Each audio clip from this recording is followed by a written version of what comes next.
నారా లోకేష్ ఇచ్చేటటువంటి బిల్డప్లకి ఈరోజు ఆంధ్రప్రదేశ్ రాష్ట్రంలో ప్రభుత్వ స్కూల్స్కి చూస్తే నక్కకి నాగలోకానికి ఉన్నంత తేడా ఉంది.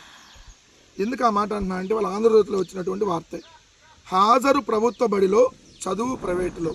నంద్యాల మండలం పులిమద్ది గ్రామంలోని మండల పరిషత్ ప్రాథమిక పాఠశాలలో పాఠశాలకు హాజరవుతున్న ఏకైక విద్యార్థిని నిహారిక. అంటే ప్రభుత్వ స్కూల్లో ఒక్క అమ్మాయి ఉంది, ఒక్క చిన్న పాపే చదువుకుంటుంది, సింగిల్ స్టూడెంట్. అక్కడ కూడా ప్రభుత్వ స్కూల్లో చదువుకోవట్లా, పేరుకేమో ప్రభుత్వ స్కూలు, ప్రైవేట్ స్కూల్లో చదువుతుంది. ఇక్కడ చూస్తే మీకు క్లియర్గా అర్థమైంది.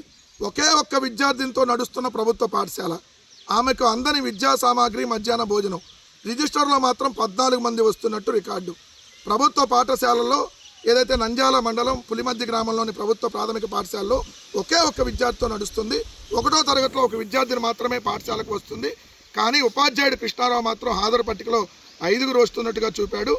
అయితే పాఠశాలలో తెరిచి 2 వారాలు అవుతున్నా ఆమెకు స్కూల్ బ్యాగ్ ఇవ్వలేదు, యూనిఫామ్ ఇవ్వలేదు, పుస్తకాలు కూడా ఇవ్వలేదు, చివరికి మధ్యాహ్న భోజనం కూడా పెట్టట్లేదు. ఏమయ్యా నారా లోకేష్, ఇదేనా మన విద్యాశాఖ మంత్రిగా మనం సాధించినటువంటి గొప్ప ఘనత? మనం డాష్ బోర్డులో చూస్తే మనకు అన్నీ తెలుస్తాయి కదా.